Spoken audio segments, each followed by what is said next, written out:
Students कैसे हैं आप? बहुत बढ़िया। मैं भी बहुत अच्छा हूं। आज जीएसटी से जुड़ा जो चैप्टर आपका चल रहा है उसके अंदर कुछ थ्योरी और कुछ जनरल एंट्री करना सीखते हैं। पिछली क्लास में आपने ट्रेड डिस्काउंट से रिलेटेड जनरल एंट्री सीखी थी। ट्रेड डिस्काउंट लगने के बाद ही हम जीएसटी लगाते हैं, ये आपने देखा था। तो कुछ इंपॉर्टेंट पॉइंट्स हैं वो देख लेते हैं कि जीएसटी से जुड़े हुए जो इंपॉर्टेंट पॉइंट्स हैं वो कैसे काम करते हैं। GST is charged by registered seller of goods and or services or both at the prescribed rate of GST on the value of sale or supply. Value of supply means gross sale value less discount. ये पिछली class में हमने बता दिया था कि आपको GST हमेशा सेल वैल्यू या सप्लाई वैल्यू पे लगेगा और सेल वैल्यू कौन सी होगी? ग्रॉस सेल वैल्यू में से डिस्काउंट हटा देंगे। किसी भी प्रकार का डिस्काउंट, चाहे वो कैश डिस्काउंट है चाहे वो ट्रेड डिस्काउंट है, उसके बाद ही जीएसटी एप्लीकेबल होती है। On interested supply sale or both CGST and SGST are charged at the half of the prescribed rate of GST each। यानी कि अगर आप इंट्रा स्टेट सप्लाई करते हैं, यानी कि विद इन स्टेट अगर सप्लाई करते हैं या सेल करते हैं, तो CGST और SGST इक्वल रेट पे लगेंगे। अगर टोटल जीएसटी जितने भी उसका स्लैब है 12% का है, 18% का है, तो 99% लगेंगे। 12% का है तो 6% लगाया जाएगा। यानी कि जितना भी जीएसटी टोटल रहता है उसका आधा हिस्सा सीजीएसटी को जाएगा और आधा हिस्सा स्टेट गवर्नमेंट यानी कि स्टेट जीएसटी को जाएगा। On interstate supply sale only IGST is charged at the prescribed rate of CGST of GST। तो बेसिकली अगर इंटर स्टेट सप्लाई करते हैं तो सारा का सारा जो भी जीएसटी का प्रिस्क्राइब रेट है वो आईजीएसटी में चार्ज किया जाएगा। GST charge by the seller is output GST and is a liability for the seller. ये एक इंपॉर्टेंट बात है कि आउटपुट जीएसटी कौन लगाता है? जो सेलर होता है अपनी बुक्स में वो आउटपुट जीएसटी लगाता है। ये पिछली क्लास में मैंने आपको बता दिया था। जो परचेजर होता है वो इनपुट जीएसटी लगाता है और जो सेलर होता है वो आउटपुट जीएसटी लगाता है। और अगर उसकी बुक्स में आउटपुट जीएसटी का कोई भी अमाउंट खड़ा होता है वो सेलर के लिए लायबिलिटी होता है, लायबिलिटी होता है। ये इंपॉर्टेंट बात है, ये अच्छी तरह से याद कर लें, अच्छी तरह से दिमाग लगा लें, अच्छी तरह से। इंपॉर्टेंट पॉइंट है कि जो आउटपुट जीएसटी होता है वो सेलर के लिए, आउटपुट जीएसटी जो होता है वो सेलर के लिए हमेशा लायबिलिटी होता है। क्यों होता है? क्योंकि ये ऐसा अमाउंट है जो on behalf of government customer से हमने कलेक्ट किया है और वापस गवर्नमेंट के खाते में जमा कराना पड़ेगा। तो इसलिए हमारे लिए एक आउटपुट जीएसटी होता है सेलर के लिए। GST paid by the purchaser is input GST. और जो जीएसटी पे की जाती है परचेजर के द्वारा वो इनपुट जीएसटी होती है। And allowed to be set off is debited to input GST account because it can be set off against output GST. जो इनपुट जीएसटी होती है वो आउटपुट जीएसटी से सेट ऑफ हो जाती है। वो कैसे होती है, कौन से रेट से होती है, किससे पहले होती है, वो सब बातें हम बाद में समझेंगे कि आउटपुट जीएसटी से इनपुट जीएसटी सेट ऑफ कर दी जाती है। यानी कि जो भी परचेजर ने जीएसटी पे की होती है, अगर उसी माल को आगे बेचता है तो उस पर जो जीएसटी कलेक्ट करेगा तो इनपुट जीएसटी उसमें से एडजस्ट कर ली जाएगी। यानी कि वो पैसा बार बार गवर्नमेंट के खाते में जमा कराने की जरूरत नहीं है। सिर्फ आउटपुट जीएसटी के अंदर जो पैसा टोटल आया है उसके एवज में जो इनपुट जीएसटी उसने पे कर दिया है तो उसको सेट ऑफ करके आउटपुट जीएसटी का वो अमाउंट लायबिलिटी के तौर पर गवर्नमेंट के खाते में जमा करा दिया जाता है। Thus, GST paid is not an expense but is an asset for the purchaser। ऐसे ही जो जीएसटी पेड होता है, अगर खाली जीएसटी पेड मतलब जो परचेजर पे करता है वो उसके लिए एक्सपेंस नहीं होता बल्कि एक असेट के रूप में दिखाई देता है। यानी कि अगर बुक्स में जीएसटी पेड बचा हुआ है कुछ तो वो असेट साइड में दिखाएंगे। यानी कि अगर जीएसटी पेड किसी भी नाम से होगा, चाहे वो सीजीएसटी के नाम से होगा, एसजीएसटी के नाम से होगा या आईजीएसटी के नाम से होगा, अगर उसके साथ इनपुट लगा हुआ है, इनपुट लगा हुआ है, तो ये उसके लिए असेट कहलाएगा। और अगर इनके साथ आउटपुट लगा हुआ है तो ये लायबिलिटी कहलाएगा बुक्स के अंदर। ये स्पेशली ध्यान रखेंगे, इंपॉर्टेंट चीज है, क्योंकि आपको जब बैलेंस शीट बनानी पड़ेगी तो वहां पर ये काम आएगा ही आएगा कि इनपुट जीएसटी हमारे लिए एसेट होती है और आउटपुट जीएसटी चाहे वो किसी भी नाम से हो, वो मतलब सीजीएसटी, एसजीएसटी, आईजीएसटी किसी भी नाम से हो, तो वो हमारे लिए लायबिलिटी के तौर पर बुक्स में दिखाई जाएगी। However, in some of the cases, GST paid is not allowed to be set off against output GST। और बहुत सारे केसेस ऐसे होते हैं जिसके अंदर हमें जीएसटी पेड और जीएसटी आउटपुट यानी कि इनपुट जीएसटी और आउटपुट जीएसटी को सेट ऑफ करना अलाउ नहीं होता। तो ऐसी केस में इनपुट जीएसटी और आउटपुट जीएसटी का हम क्या करते हैं, और इसका मतलब उस चीज को यानी कि जिसने भी पे की है उसके लिए वो एक एक्सपेंस के तौर पे माना जाएगा, उसको इनपुट जीएसटी ने वो नहीं लिखेगा। अपनी बुक्स में जो भी उसने सामान खरीदा है, जो भी उसने गुड्स खरीदे हैं, जो भी सामान खरीदा है, कुछ भी है, मतलब अगर उसको सेट ऑफ के लिए अलाउड नहीं किया गया है जीएसटी एक्ट के द्वारा, तो उसके लिए वो एक्सपेंस कहलाएगा। एक्सपेंस कहलाएगा क्या मतलब सर? एक्सपेंस कहलाएगा मतलब ये कि अगर आपने मान लीजिए आप रेस्टोरेंट में खाना खाने गए, यानी कि फर्म की बात कर रहा हूं, फर्म के जो कुछ लोग हैं वो रेस्टोरेंट में खाना खाने गए, तो रेस्टोरेंट में खाना खाने के बाद उनका जो बिल आया वो आया 2000 रुपए और जीएसटी लगा उसमें मान लीजिए एग्जांपल के तौर पे 200 रुपए, 200 रुपीज। 2000 रुपए का बिल आया, 2000 का बिल आया, खाने का बिल है ये, और इस पे 200 रुपीज जीएसटी चार्ज किया गया, चाहे वो आईजीएसटी हो, चाहे वो एसजीएसटी हो, चाहे वो सीजीएसटी, किसी भी तरह का टोटल जीएसटी है वो 200 रुपीज ये आया। तो ये हम आगे इनपुट जीएसटी की तरह नहीं लेके जाएंगे, क्योंकि इसको हम आगे सेल ऑफ नहीं कर सकते, ये तो हमने कंज्यूम कर लिया। तो ऐसी स्थिति में जो जिसका हम कंजम्पशन कर लेते हैं उसको हम फर्दर इनपुट जीएसटी के रूप में आगे नहीं ले जाते हैं, उसको हम एक्सपेंस के रूप में दिखा देते हैं। यानी कि अगर ये वाला कस्टमर, ये जो जिसकी बुक्स लिखी जा रही है यहाँ पर, ये अपनी बुक्स में लिखेगा, तो यहाँ पर डाइनिंग इन रेस्टोरेंट जो भी उसका अकाउंट खोला जाएगा, मतलब रेस्टोरेंट डाइनिंग इन रेस्टोरेंट के नाम से ये अमाउंट जो डेबिट किया जाएगा वो 2200 से ही डेबिट किया जाएगा। यहाँ पर जीएसटी का कोई भी नाम अलग से नहीं आएगा जिसके द्वारा हम परचेज या सेल करते थे, उसके अंदर हमने इनपुट जीएसटी या आउटपुट जीएसटी को अलग से दिखाया जाता था, इसमें नहीं दिखाया जाएगा, ये एग्जैक्ट एक्सपेंस के रूप में दिखाया जाएगा। अब वो कौन कौन से आइटम्स होती हैं जिनके अंदर हमें सेट ऑफ अलाउड नहीं होता, उसके बारे में समझते हैं। पहली इंपॉर्टेंट बात है कि सेट ऑफ अलाउड नहीं होता अगर आप अपनी बिल्डिंग को रिपेयर कराते हैं, repair of building, food and beverages expenses, restaurant bill, refreshment etcetera, ये वाली एग्जांपल मैंने अभी अभी समझाया आपको कि अगर आपका कोई फूड बिल है, कोई बेवरेज एक्सपेंसेस है, कोई रिफ्रेशमेंट है, कोई नाश्ता लिया है आपने कहीं पर भी, तो उसको कंज्यूम किया हुआ है, तो उसके एक्सपेंसेस को आप अपने पास जीएसटी इनपुट के रूप में नहीं दिखा सकते। Repair to building, food and beverage, membership fees of club, health and fitness centre, इसको भी, ये सारी चीजें इसलिए नहीं दिखा सकते बिकॉज ये एक आदमी की कंजम्पशन है, इसको फर्दर हम कहीं पे भी सेल ऑफ नहीं करने जा रही है, एक एग्जैक्ट कंजम्पशन हो रही है। Health insurance, purchase of vehicle, gift to staff, purchase of vehicle भी समझ लेंगे, gift to staff, donation, samples यानी कि जो आप सैंपल के तौर पे गुड्स वगैरह सप्लाई करते हैं, सेल नहीं होता है वो, अगर डोनेशन के लिए या सैंपल के तौर पे, अगर डोनेशन के लिए या सैंपल के तौर पे गुड्स सप्लाई किए गए हैं, ये गुड्स की बात हो रही है,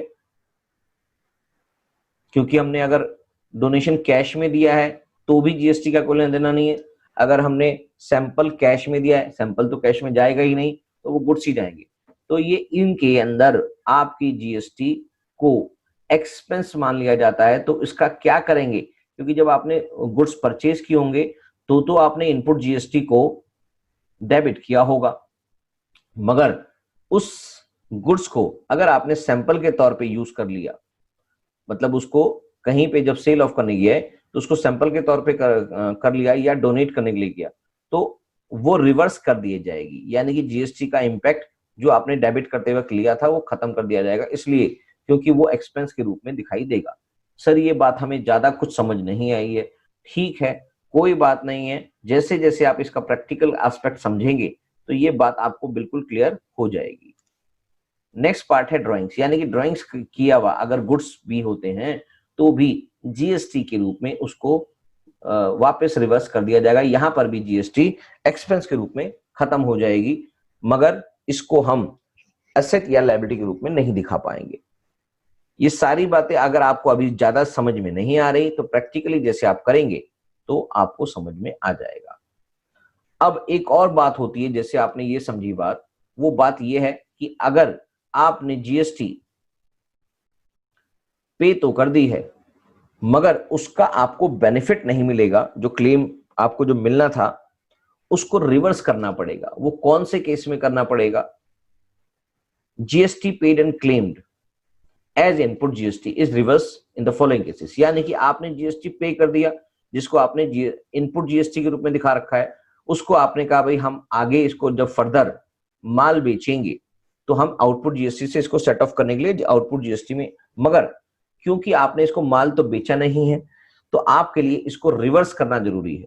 यानी कि इनपुट जीएसटी अगर आपने डेबिट की थी लेते वक्त, परचेज करते वक्त, तो आप उसको वापस करेंगे माल को, तो उसका जो बेनिफिट आपको आगे मिलना था सेल करते वक्त वो अब बेनिफिट मिलेगा नहीं क्योंकि आपने माल वापस कर दिया, तो इसको रिवर्स करना पड़ेगा।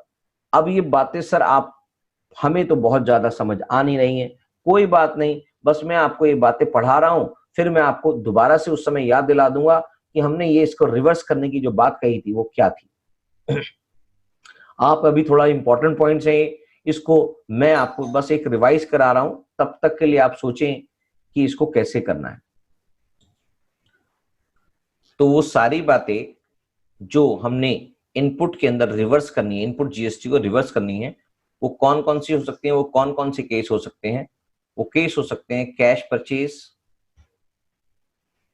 अगर आप परचेज रिटर्न करते हैं, रिटर्न परचेज रिटर्न मतलब अगर आपने परचेज की थी तो वहां पर आपने एंट्री की थी, ये एंट्री मैं दोबारा समझाऊंगा भी आपको, मगर मैं आपको समझा रहा हूं, परचेज अकाउंट डेबिट,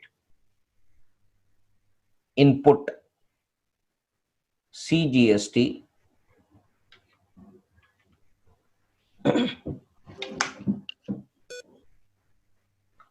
और input SGST to mister X, अगर आपने ये एंट्री की थी तो ये वाला परचेज आपने सेल करने के लिए लिया था, मगर इसको सेल नहीं किया, आपने इसको रिटर्न कर दिया, तो आपके लिए जीएसटी जो है आगे क्लेम नहीं कर सकते इसको, इसलिए इसको रिवर्स करना पड़ता है। यहां पर सर रिवर्स करना पड़ता है मतलब वही मैं बताने जा रहा हूं कि आप इसको क्या करेंगे। जैसे मैंने आपको समझाया था उस वाली सारी बातें आपको धीरे धीरे समझ में आ जाएंगी। अब इसमें रिवर्स करने का मतलब ये है कि आपने जब ये माल वापस किया तो आप एंट्री क्या करेंगे? आप एंट्री करेंगे एक्स टू परचेज अकाउंट, ये नॉर्मल एंट्री है विदाउट जीएसटी। अब ये जीएसटी की वजह से जो आपकी परचेज की कॉस्ट बढ़ गई थी तो ये भी तो आप वापस करेंगे, तो यहां पर आउटपुट जीएसटी नहीं आएगा, यहां पर इनपुट जीएसटी को ही आप रिवर्स कर देंगे, सीजीएसटी एंड एसजीएसटी।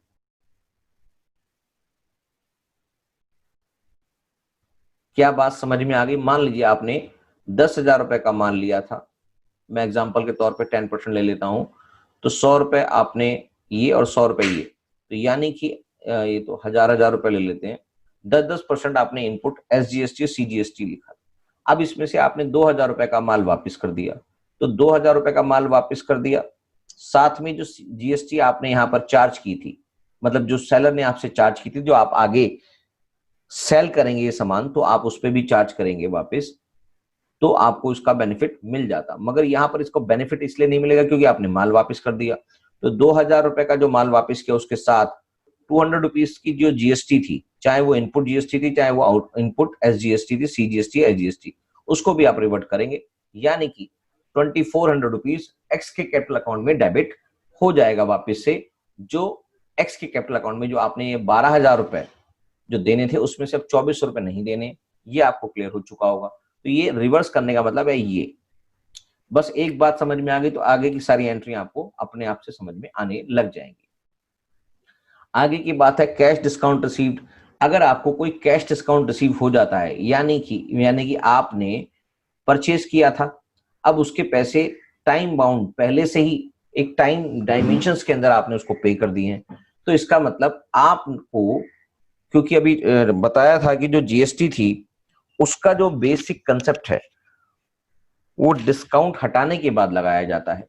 तो अगर आपको माल लेने के बाद कुछ कैश डिस्काउंट मिल जाता है क्योंकि आप प्रॉम्प्ट पेमेंट कर देते हैं, तो उसके लिए भी आपको जीएसटी रिवर्स करनी पड़ेगी। रिवर्स करने का मतलब भी इस तरह से ही हर बारी करेंगी। जब हम क्वेश्चन के अंदर एंट्रीज करेंगे तब आपको डिटेल में और समझ में आएगा। या ड्राइंग्स ऑफ प्रोप्राइटर जो होता है, अगर आपको गुड्स है और उन गुड्स को प्रोप्राइटर ने वापस ड्रॉ कर लिया, इसको भी यहां समझा देता हूं। जैसे मान लीजिए आपने परचेज की थी तो ये एंट्री की होगी, तो अगर आपने गुड्स को विड्रॉ किया है, अगर आपने परचेज की थी तो ये एंट्री है और इन्हीं गुड्स को आपने विड्रॉ कर लिया, तो आपकी जो नॉर्मल एंट्री बनेगी वो बनेगी drawings account debit to purchase account. मगर ये वाले परचेज तो आपने सेल तो नहीं किए हैं, तो जब आपने सेल नहीं की तो इसका इनपुट जीएसटी आपको बेनिफिट नहीं मिलेगा इसका। तो आपने अगर मान लीजिए यहां पर, जैसे मैंने इसको माल वापस किया, यहां पर भी आप मान लीजिए कि 2,000 रुपए का माल उसने विड्रॉ कर लिया है, तो 2,000 रुपए यहां आ जाएंगे और इससे रिलेटेड इनपुट जो है वो वापस क्लेम की जगह इनपुट रिवर्स हो जाएगा, इनपुट सीजीएसटी और एसजीएसटी। क्या मेरी बात समझ में आ गई? 200 रुपीज इसका है, 200 रुपीज इसका है, तो इसका मतलब 2400 रुपीज की ड्रॉइंग कहलाएगी। क्या मेरी बात समझ में आ गई? हाँ सर समझ में आ गई। यानी कि ये आपका एक्सपेंस के रूप में चार्ज हो रहा है, ना कि एक असेट बनेगा आगे जाके। क्यों? क्योंकि ये रिवर्स हो गया। अब आपने जो खर्चा मतलब अपने गुड्स विड्रॉ किए थे वो एक्चुअली आपके लिए 2400 रुपए की पड़ेगा और ये आपके खर्चे में शामिल हो जाएगा और इसको आप वापस क्लेम नहीं कर सकेंगे। अगर आपको बहुत सारी चीजें यहां पर बहुत ज्यादा क्लियर नहीं हो रही हैं तो कोई बात नहीं है, हम आपको आगे की जनरल एंट्री करते वक्त समझा देंगे। ये सारी चीजें एक जैसी होंगी, चाहे वो परचेज रिटर्न हो, चाहे वो ड्रॉइंग्स के बारे में बात हो, चाहे वो कैश डिस्काउंट के बारे में बात हो, चाहे वो गुड्स लॉस्ट बाय फायर और स्टोलन के रूप में हो, किसी भी तरह से हो। गुड्स बिकमिंग नॉट सेलेबल, अगर आपने गुड्स आपके पास पड़े पड़े खराब हो चुके हैं, उसका भी बेनिफिट आपको नहीं मिलेगा क्योंकि आप इसको सेल नहीं कर पा रहे हैं, रिटर्न ऑफ करना पड़ेगा। गुड्स डिस्ट्रीब्यूटेड अमंग स्टाफ, यानी कि आपने सिर्फ स्टाफ को डिस्ट्रीब्यूट किया है, उसको सेल नहीं किया है। Goods given as donation charity, goods given as samples, इन सारी बातों को आप ध्यान रखेंगे। अगर आपको ये बात एक भी एंट्री इसमें से समझ में आ गई, चाहे वो परचेज रिटर्न से संबंधित थी, चाहे कैश डिस्काउंट से संबंधित थी, ये जो मैंने एंट्री करके दिखाई है, ये सारी एंट्री सेम लेवल पे ही चलेंगी। कोई डाउट? डाउट तो है सर, मगर आगे आप बता रहे हैं कि आप जनरल एंट्री के टाइम पर इसको और क्लियर कर देंगे। ठीक है, और भी डाउट आएंगे आपको, फिर भी उसको धीरे धीरे आपको समझ में आ जाएगा। नेक्स्ट पॉइंट, इंपॉर्टेंट पॉइंट है, जीएसटी कलेक्टेड और charge and credit to output GST is reversed in the following cases. अगर कोई व्यक्ति माल बेचता है तो उसके द्वारा आउटपुट जीएसटी लगाई जाती है, तो आउटपुट जीएसटी को भी वापस से रिवर्स किया जाता है कुछ स्पेसिफिक केसों में। कब? जैसे आपने परचेज किया था तो स्पेसिफिक केसों में इसको रिवर्स किया था।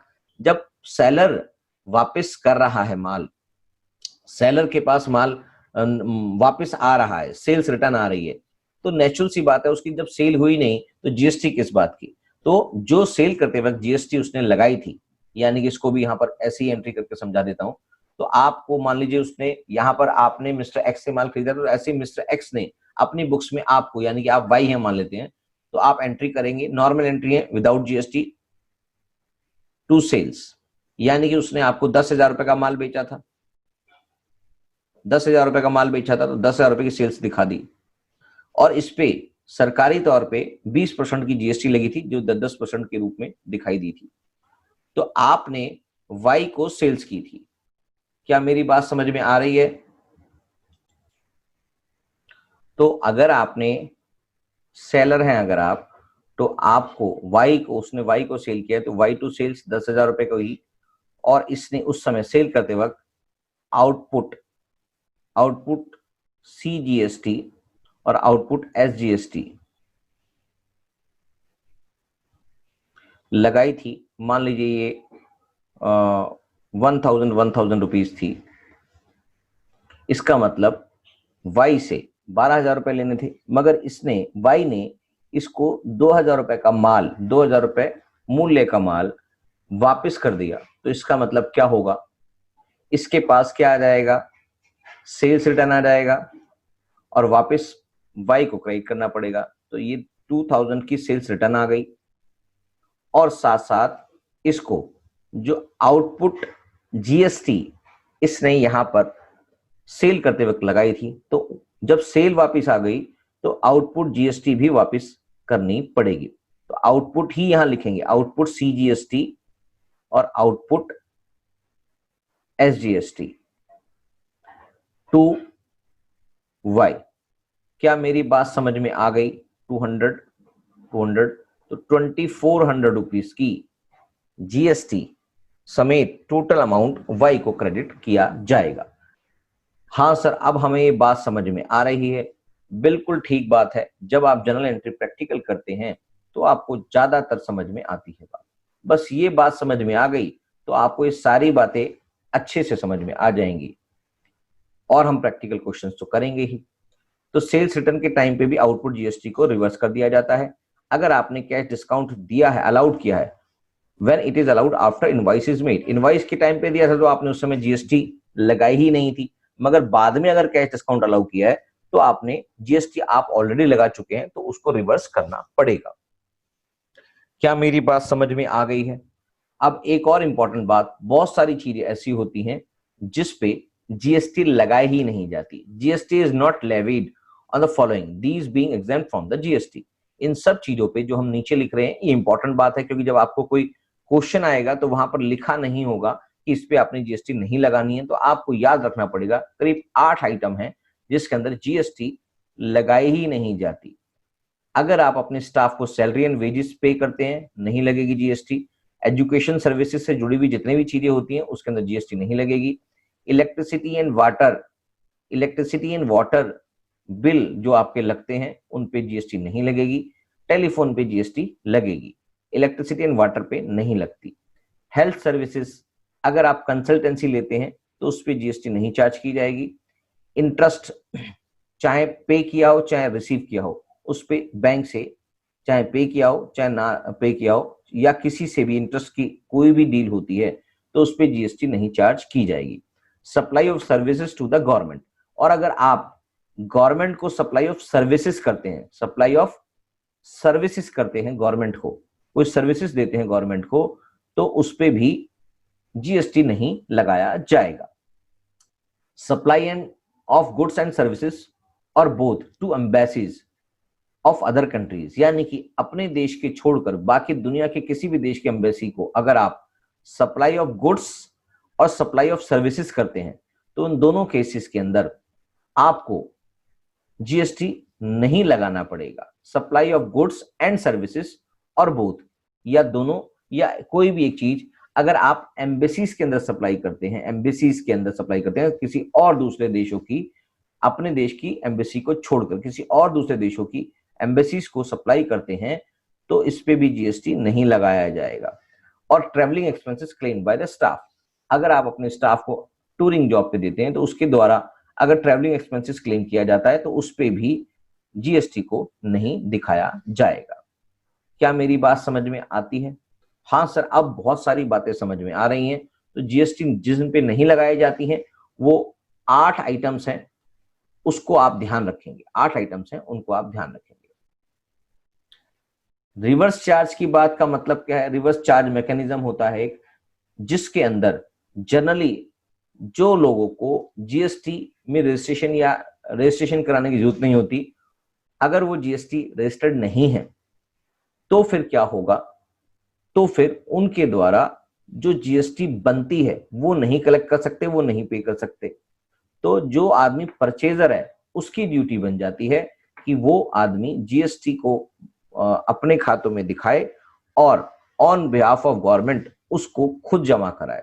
अभी तक सेलर की ड्यूटी थी कि वो बनाता था, मगर यहां पर परचेजर की ड्यूटी बन जाएगी कि रिवर्स चार्ज मैकेनिज्म ये कहता है कि अगर जो सेलर है वो अनरजिस्टर्ड है, इसका मतलब वो जीएसटी कलेक्ट ही नहीं कर सकता, तो परचेजर जो है वो खुद जीएसटी अपने बुक्स में दिखाएगा, जीएसटी पे करके, और उस पैसे को गवर्नमेंट के खाते में जमा कराएगा ऑन बिहाफ ऑफ, या उसको इनपुट क्रेडिट उसका मिल जाएगा। Reverse charge means GST is not charge by the seller but it is paid by the purchaser. क्या बात समझ में आ रही है कि सेलर तो चार्ज नहीं कर रहा मगर परचेजर को पे करना पड़ेगा in the government account, purchaser को पे करना पड़ेगा। It is claimed by the purchaser as input GST goods and services that are subject to GST under reverse charge are. मतलब बहुत सारी चीजें ऐसी होती हैं जिसके अंदर परचेजर को ही जीएसटी कलेक्ट करके अपने बिहाफ पे ही, मतलब अपने यहां से ही जीएसटी कलेक्ट करेगा और गवर्नमेंट के खाते में जमा करेगा, या उसको वो इनपुट जीएसटी के रूप में भी क्लेम कर सकता है, जिससे आउटपुट जीएसटी किसी भी और दूसरे सेलर्स के साथ जो भी उसने कलेक्ट पे की है उसके अंदर भी उसका सेट ऑफ किया जाएगा। अब ऐसी कौन कौन सी सर्विसेज, कौन कौन सी चीजें होती हैं जहां पर रिवर्स चार्ज मैकेनिज्म लागू हो जाता है? Purchase of goods and services from N unregistered tax payers, यानी कि जो आदमी जीएसटी एक्ट के अंदर रजिस्टर्ड ही नहीं हुआ है तो वो आदमी तो आपको जीएसटी लगाएगा ही नहीं, मगर ऐसी चीजें जो आपने जीएसटी के अंदर आती हैं उन चीजों को परचेज किया है, तो चाहे सेलर के पास सेलर अनरजिस्टर्ड भी है तो भी आपको वो पैसा लगाना पड़ेगा ऑन बिहाफ ऑफ गवर्नमेंट। आप उसको जमा कराएंगे अपने जेब से, वहां पर जीएसटी लगाएंगे और उस जीएसटी को आप इनपुट जीएसटी के रूप में भी आगे क्लेम कर पाएंगे। Payment of fees to lawyers, lawyers भी आपको जीएसटी नहीं लगाएगा तो भी आप अपनी जेब से ही जीएसटी इनपुट जीएसटी के रूप में उसके अंदर दिखाएंगे। Payment of fees outside India, payment for use of copyrights, तो ये सारी बातें आपको समझ में आ चुकी होंगी। अगर आपने कॉपीराइट के लिए कोई पेमेंट की है, आपने आउटसाइड इंडिया कोई पेमेंट की है फीस की, अगर आपने कोई लॉयर को फीस की कोई पेमेंट की है, तो ये सारी बातें यहां पर रिवर्स चार्ज मैकेनिज्म में आएंगी, यानी कि सेलर के द्वारा आउटपुट सीजीएसटी एसजीएसटी नहीं लगाई जाएगी, आपको अपनी पॉकेट से ही सीजीएसटी एसजीएसटी गवर्नमेंट के खाते में जमा करनी पड़ेगी, या फिर आप उसको इनपुट सीजीएसटी के रूप में अपने पास रख सकते हैं और बाद में उसको सेट ऑफ कर सकते हैं आउटपुट सीजीएसटी एसजीएसटी से। क्या मेरी बातें समझ में आ गई हैं? तो चलिए, बस ये थियोरेटिकल काफी इंपॉर्टेंट चीजें थी जो आपको जीएसटी से संबंधित बातें बताना जरूरी थी। और भी थोड़ी थ्योरी है इसके लिए, मगर वो हम बाद में पढ़ेंगे क्योंकि ये इंपॉर्टेंट पार्ट था। जनरल एंट्री समझने के लिए भी आपको बहुत जरूरत पड़ती इन चीजों की, इसलिए इन चीजों को समझाया। अब जनरल एंट्री में जैसे इंप्लीमेंट करेंगे तो ये सारी बातें आपको रिकॉल हो जाएंगी। तब तक के लिए आप इंतजार करें नेक्स्ट वीडियो का। Thank you.